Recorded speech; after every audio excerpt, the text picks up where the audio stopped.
Welcome to Studio One on this Thursday, April 7th. With 70-degree weather, opening day baseball, and fall registration packets out, it must mean one thing: summer vacation isn't too far away. I'm Tom Buehring. Up ahead on this half hour, we'll talk to UND's executive in residence, Merlin Doing. On our Open Doors segment, a look at the Cinderella story of the 1987 Minnesota Twins, and we'll meet fishing and hunting expert Dave Faust. But first, let's go to the news desk with Kelly Evenson. Kelly? Thank you, Tom. 100 fewer abortions were performed in North Dakota last year than in 1986. The state health department says there were 2,562 abortions performed, and of those, 1,340 were for North Dakota residents. More than half of the teachers at UND who responded to a poll say they are dissatisfied and may leave. Only 187 of the 600 full-time professors responded to the survey by the American Association of University Professors. But 55% of them said if things don't improve, they will leave. 62% say they are dissatisfied with the teaching situation. AAUP President Robert Quite says that unhappiness is one of the problems at UND that may cause an erosion of quality education there. The newest addition to UND basketball is Coach Rich Glass. He was chosen yesterday from a large field of applicants, and as Studio One's Bruce Mann reports, he doesn't have much time to get settled in. Yesterday's announcement of a new men's basketball coach at UND came just in time. Beginning Wednesday, high school seniors can choose the school they want to attend. New coach Rich Glass says the recruiting process must begin immediately and should start with local talent. We have to map out where the players are that we feel can come in and help us immediately, starting in the local area. I know there's some young people out there that can play the game, according to the coaches, and we want them in our basketball program. So I will be getting in touch with them as quickly as possible, and then from there it's a matter of visiting, seeing where their interests lie at this point in time. Come Monday, we can't be on the road. You know, there's that 48-hour dead period before the signing date. So Thursday, Friday, and Saturday and Sunday are going to be busy days. Glass is less optimistic about getting out-of-state talent. Recruiting nationally will be difficult because it's so late. It's pretty tough from the standpoint that at this point, a lot of those guys, have narrowed it down to their 2 or 3, and UND at this point has probably never been in their picture. Glass is losing the backcourt, and he says that's where he'll start building. But All-Conference center Dave Vanish is returning, and that's not a bad foundation. Bruce Mann, Studio One News. Soviet troops could be pulling out of Afghanistan in 5 weeks. The Soviet Union says negotiations to end the war in Afghanistan have been made, and Pakistan's president says an agreement is ready to be signed. But in Geneva, the United Nations mediator in the talks between the Soviets and Pakistan, which represents the Afghan rebels, says major differences remain. Presidential candidate Paul Simon is putting his campaign on hold, but not dropping out of the race. The Illinois senator is last among the Democratic candidates and says he has no illusions that the nomination will come his way. Simon will hold on to his delegates in hopes of having some influence on the National Nominating Convention. The Grand Forks chapter of the American Red Cross is alerting people that children selling small wreaths in towns are not affiliated with the Red Cross. Several people have been asked to buy the small wreaths for $4 to help support the Red Cross, but the Red Cross says it is not one of their fundraisers. That's the news. Tom? Thank you, Kelly. The University of North Dakota is the home of the first American quadriplegic rugby team. And UND will be the site of the 1988 U.S. Quad Rugby Association's National Championship starting this weekend. The tournament, co-sponsored by the North Dakota Association for the Disabled and UND, will host teams from North Dakota, Minnesota, Michigan, and possibly as far away as Arizona and Texas. For more information, contact Disabled Student Services. To kick off the 6th annual Children and Healthcare Week, there will be a children's health fair beginning Saturday, April 9th from 10 a.m. to 3 p.m. at Columbia Mall. Activities for the fair will include demonstrations for health and dental care, nutritional information, and of course, free balloons. Commitment to Caring is this year's theme, and all activities will begin April 9th and run through the 16th. To find out what is currently happening in the weather, here is meteorologist Jay Searles. Jay? Thank you, Tom. After a cloudy start this morning, we have warmed up very nicely to the warmest day so far this year. In the almanac, we had a high yesterday of 68 degrees, a low this morning of 34 degrees, and there was no precipitation. Currently at 4 in the Grand Forks area, under bright sunny skies, the temperature is 72 degrees, winds are south at 10 miles per hour, and the relative humidity is a very dry 45%. Taking a look at the map across the nation, an area of low pressure over the eastern coast is bringing some showers from northern North Carolina up through parts of Pennsylvania. Temperatures range from the 70s in parts of Florida to the 30s in parts of northern New England. Across much of the west and southwest central U.S., an area of high pressure has finally moved in, drying conditions out. Over the weekend, they had some very heavy rains across parts of Louisiana and southern Texas as well. Very, very positive area of flooding down there. Another area of cold front is beginning to move into our region from the northwest. Temperatures behind this region are in the 60s and 30s and 40s. In our region, 60s and 70s pretty much rule through most of North Dakota, with a few 80s in South Dakota and the Black Hills. That's what it looks like across the United States today. I'll be back a little bit later in the program with the Red River Valley weekend forecast. Tom?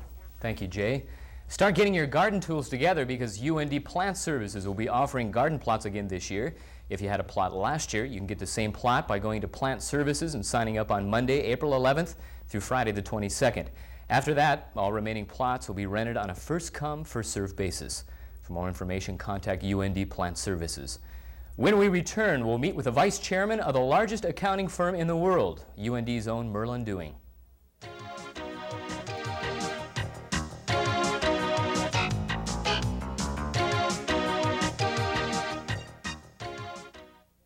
Children believe what their parents tell them. You're pathetic. You can't do anything right. You disgust me. Just shut up. You can't be my kid. You're worthless. Hey, stupid, don't you know how to listen? You're never going to amount to anything. Why don't you go find some other place to live? Words hit as hard as a fist. Stop and listen to what you're saying. You might not believe your ears. I wish you were never born. Take time out. Don't take it out on your kid. How does this man consistently draw 2,000 students a year to New York's most talked-about film class? How does he attract the finest creative talent in the film world? Guests like Woody Allen, Robert De Niro, Martin Scorsese, Dustin Hoffman, Deborah Winger, William Hurt, Steven Spielberg, Robin Williams, Robert Redford, Shirley MacLaine, just to name a few? Why do his students describe him as brilliant, charismatic, and his class provocative, inspiring, exhilarating? Find out for yourself. Richard Brown's Screening Room, a whole new way to look at movies. Watch it on NCTV. Our first guest can be described as one of UND's success stories. He is the vice chairman of Peat, Marwick, Main & Company of New York, the largest professional services firm in the world. Merlin Doing is responsible for the strategic planning of the firm's audit practice, which constitutes about 60% of the firm's business. In addition to his professional accomplishments, Mr. Doing has been active in community efforts such as the Save the Twins drive and also served as president of the Minneapolis Chamber of Commerce. Studio One welcomes Merlin Doing. Mr. Doing, it is a privilege to have you here. Thank you, Tom, very much. What does that do for you, UND's success story? Would you ever have thought? UND has a lot of success stories in all walks of life, business, athletics, whatever. Mm-hmm. Our generation is generally occupationally mobile. We move around a lot. You have been with a company 30 years. What has kept you there for 30 years? Well, in fact, I did have a little break in service, Tom. I looked across a fence one day after I'd been there 2 years, and the grass was very green, and I jumped and discovered that the grass I was standing on was greener yet, so I went back after 9 months. But I've been treated very well. I've enjoyed my career with Peat Marwick a great deal, and I've always been challenged, always felt like I was probably in a little deeper than I really should be, and that's kind of a challenging feeling and kind of fun to get up each morning. You're the chairman of the firm's International Audit and Accounting Committee, which is responsible for the direction of the worldwide audit practice. Mm-hmm. How much do auditing practices differ and vary internationally? Quite a good deal, although there's more and more consistency growing all the time. If, for example, you were to look at Swiss practices with their tradition of secrecy, so to speak, you do not read or get as much information from Swiss financial statements as you do from financial statements prepared in the United States, and you would expect that. But we're gradually working through all of those issues, and I think within the next 5 years we will have a common set of accounting principles, audit standards throughout the world. We, in fact, in Peat Marwick, use a common set of audit standards throughout the world. We read from the same songbook, so to speak. It helps us a great deal in serving large clients. When, for example, we're auditing General Electric, we can instruct someone in Spain or wherever to refer to paragraph such of page such, and they'll know just exactly what we're talking about. So I think most of the large firms now use a relatively common set of audit standards. Just to shift gears a little bit, Mr. Dewing, talking about coming back to UND, you're addressing today some accounting classes, some PR classes, maybe even classes that you took some years back. Mm-hmm. What do you tell students today? Well, I talked to 2 auditing sections this morning, comprised primarily of seniors, and I tried to give them some perspective on what I saw changing in the profession in the 1990s. I let them talk a good deal. They asked a lot of very good questions. With the public relations group, I talked about the Keep Baseball in Minnesota effort back in 1984. And I think there were some public relations messages in there. Certainly I learned a great deal about public relations going through that entire experience. Enjoyed the classes very much. They were very receptive and asked a lot of extremely good questions. You have a list of contributions with civic and community affairs that are impressive. You mentioned one, Keep Baseball in Minnesota Task Force. That is while you served as a chairman for the Greater Minneapolis Chamber of Commerce. The list goes on and on and on. What are you most proud of? You ask hard questions, Tom. I guess I'm probably proudest of the Save Baseball effort in Minnesota. Although and as I told the class this morning, the real people that saved baseball in Minnesota and the people that deserve the credit were Calvin Griffith for not wanting to move the club and Carl Polad for buying it. The rest of us played around the edge of that whole activity.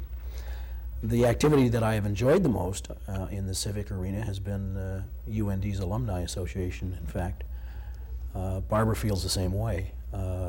Just the opportunity to come back and be part of the university again has been great. And the Alumni Association attracts some outstanding people, very dedicated, hard workers. While I was on the board for 9 years, we grew the foundation's portfolio I think $9 million. That was fun. That was fun. Mr. Dewing, thank you for coming on. Thank you, Tom. We appreciate it. Merlin Dewing is on campus as an executive in residence sponsored by Telesis, the Student Alumni Association, and will be speaking to classes in accounting and public relations. You want to take advantage of that opportunity, I'd encourage you. When we return, we'll take a reminiscent look at the 1987 World Series champions, the Minnesota Twins.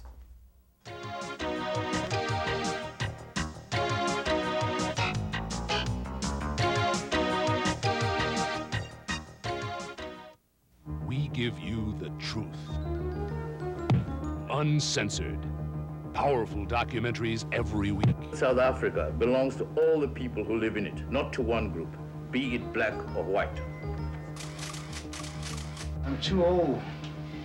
I'm too fat. We're a long way from equality in any field. Uncensored. Discover it every week on NCTV. It was only a year ago that the Minnesota Twins broke spring training camp with long-shot hopes of finishing first in their division. As they break camp this year, anything short of the World Series will feel disappointing. Amazing what 1 year of success can do. On our Open Doors segment, a look at the team and the year that made baseball fun again in Minnesota.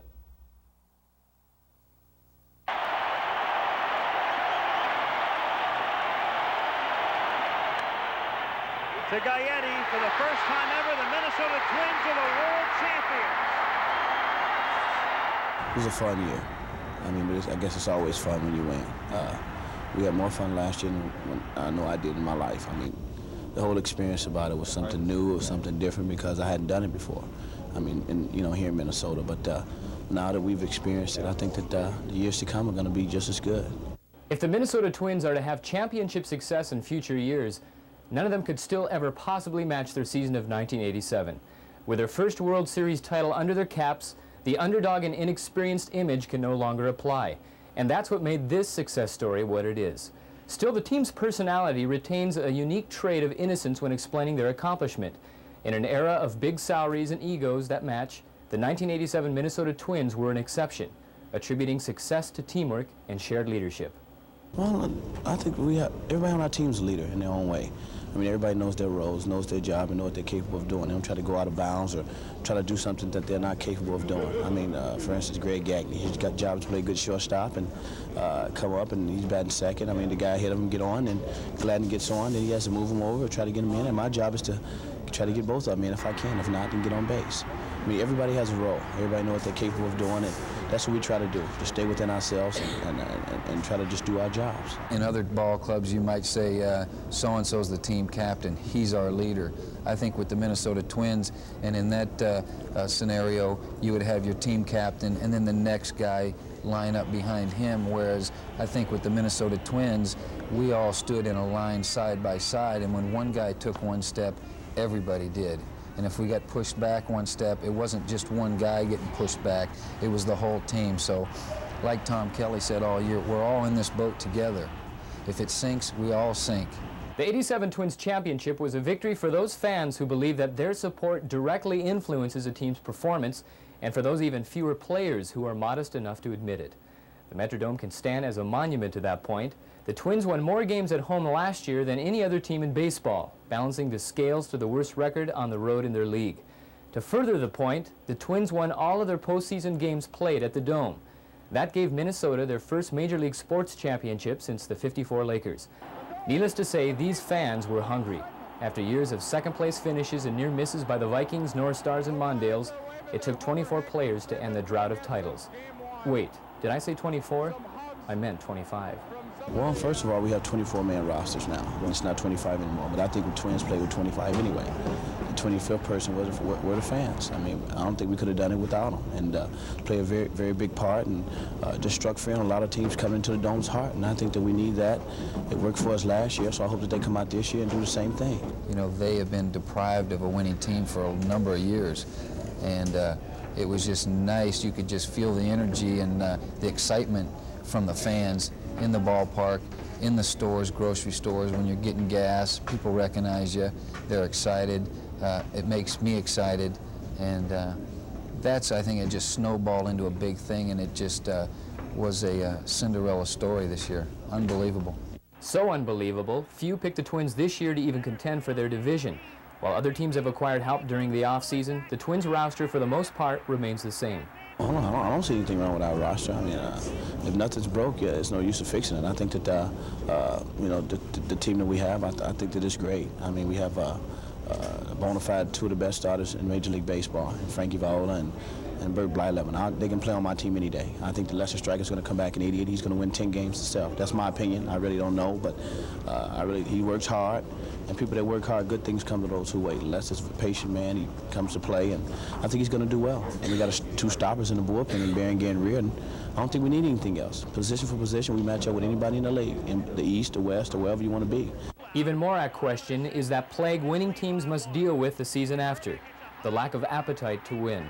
Well, first of all, you have to stay hungry. I mean, you can't just be satisfied. I mean, a lot of people say, well, you won the world's title. I mean, you're the world champions in 1987, but a lot of people fail to realize that it's 1988 now, and you can't live off the past forever.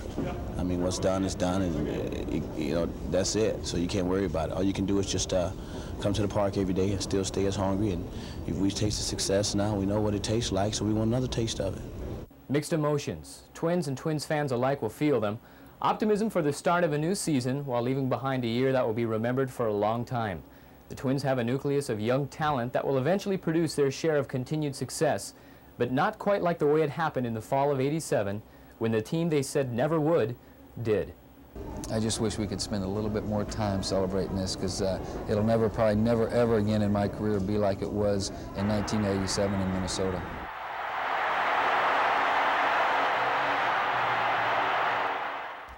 Kirby Puckett, Dan Gladden in the 1987 Minnesota Twins. I'm afraid that that's a year that will spoil us for some time. The Twins' opening day 8-0 loss Tuesday was a rude awakening for their season opener. We will, however, get to relish last year's big win one more time. This Saturday at the Dome, prior to the start of the afternoon game, the Twins will be given their championship rings, simply a reminder on their fingers to never say die. When we return, we'll talk to professional sportsman Dave Faust.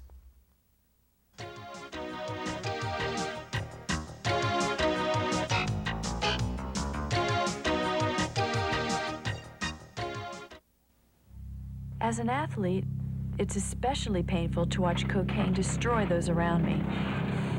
How could these heroes with so much strength and discipline fall for cocaine? They thought they could control it. That's the big lie. No one controls cocaine. So don't blame them. Learn from them. If you're using cocaine, get help.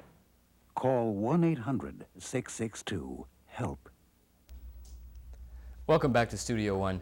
Our next guest is considered one of the nation's foremost professional sportsmen. His expertise ranges from tournament angler to outdoor writer and photographer. Dave Faust is also a member of the advisory staff and production company for TV fisherman Babe Winkleman. Studio One welcomes professional sportsman Dave Faust. Dave, thanks for coming on. Thank you, Tom. I would have to say that your job must be the envy about every male in America. Does the job ever get tired? Well, it's interesting when you are when you have to fish. You see, most people have the luxury of being able to say, it's raining out today, I don't want to go fishing. I don't have that luxury. If I'm fishing a tournament, I have to be out there, and I have to be there about 2 weeks in advance, regardless of weather conditions or anything else, to learn the lake and learn where the fish are at that particular time. So the aspect of being able to fish as much as I want to fish is great, but sometimes you're fishing when you'd rather not be, or hunting, or out in the woods. And on your days off, what do you do? Hunt or fish. All right, all right. What a guy, he's committed. You're a member of Babe Winkleman's production company.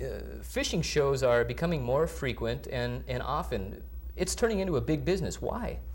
Well, I think the fisherman and the hunter out there is constantly striving to be able to improve their ability to catch fish or acquire game, whatever their goal is. And in the light of that, we see the popularity of the seminars at the sports shows and things like that. And they're constantly wanting new information. They want to know new techniques, a little detail that may improve their ability to be successful out in the woods or on the lakes. I want to talk briefly about Babe's show. Does he have a phenomenal success ratio when he's fishing, or do you guys spend a lot of time editing? How often are you out in the boat? As we were explaining to some of your production people beforehand, we normally set up 2 or 3 days to do any filming segment in any different part of the country. If we're very fortunate and Mother Nature cooperates as far as weather and fish activity, we can oftentimes accomplish that filming in a matter of 6 to 8 hours. If we don't get cooperation, we can spend as much as 14 hours a day in the boat filming over a 2 or a 3 or sometimes even a 4-day period to try to get the film that we need. So it runs in streaks, and it just depends upon how much Mother Nature cooperates. Dave, in your opinion, how much has technology and sonar equipment, how has that changed fishing? I'm the kind of fisherman that will put the bait on the hook, drop it in the lake where guys around me have got their radars, they're going after the fish. Has that changed the sport of fishing? I think what it's enabled most anglers to do is to know a lake much more quickly than they would be able to without that equipment. In the past, the best anglers on a lake were the people who had a lead weight on a string and went around and found the different structure areas. Now we've got electronic means to be able to show us that structure.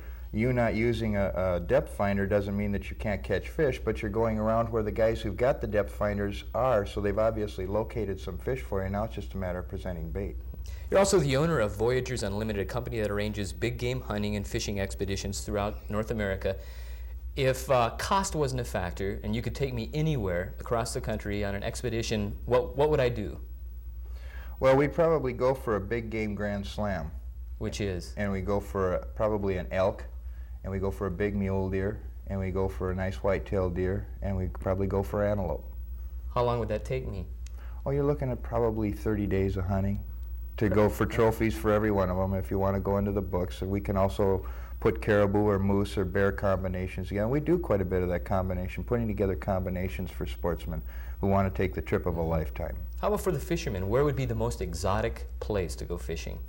Well, I think Manitoba and Alaska are probably the two. Manitoba for near exotics. It's got lakes that have never been fished aggressively up in northern Manitoba, and still some of the most virgin fishing waters. Ontario is superb also, but for the absolute ultimate in fishing, Alaska would have to be it, I think, in this continent. Great. Dave, good fishing. Thank you very much. Thanks for joining us. My pleasure. Professional sportsman Dave Faust, to be featured as one of the professional fishermen at the 21st Annual Grand Forks Sportsman's Boat, Camping, and Vacation Show. Show begins today and runs through Sunday night with tickets available at the Grand Forks Arena. When we return, we'll have Jay give us one last look at this weekend's forecast.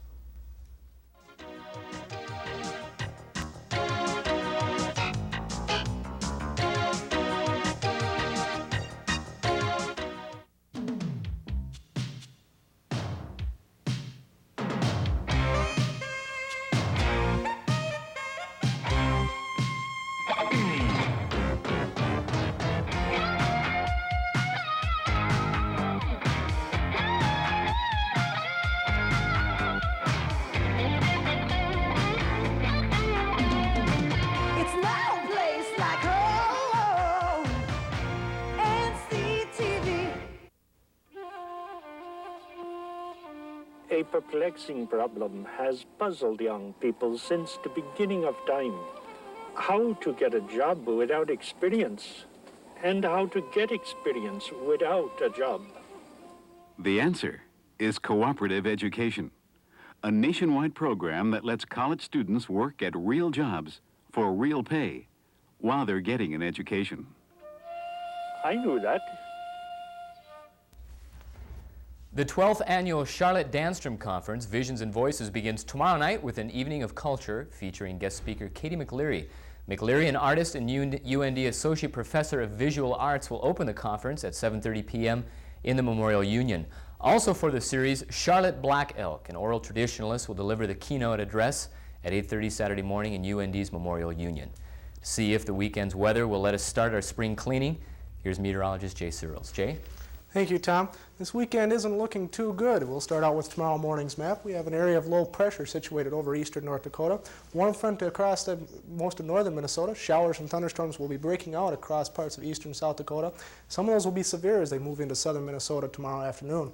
For temperatures, we can expect 30s across parts of Ontario, 50s and 60s across Iowa and down in that area. And across to the west, here comes the cold push of air for the weekend. Temperatures only in the 20s and maybe even a few teens tomorrow morning across parts of Manitoba.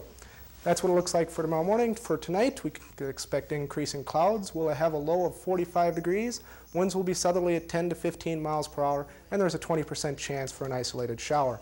For tomorrow, we'll have mostly cloudy skies with a high of 57 degrees. Winds will be out of the south at 10 to 15 miles per hour, and there is a 30% chance of a shower or even a thunderstorm.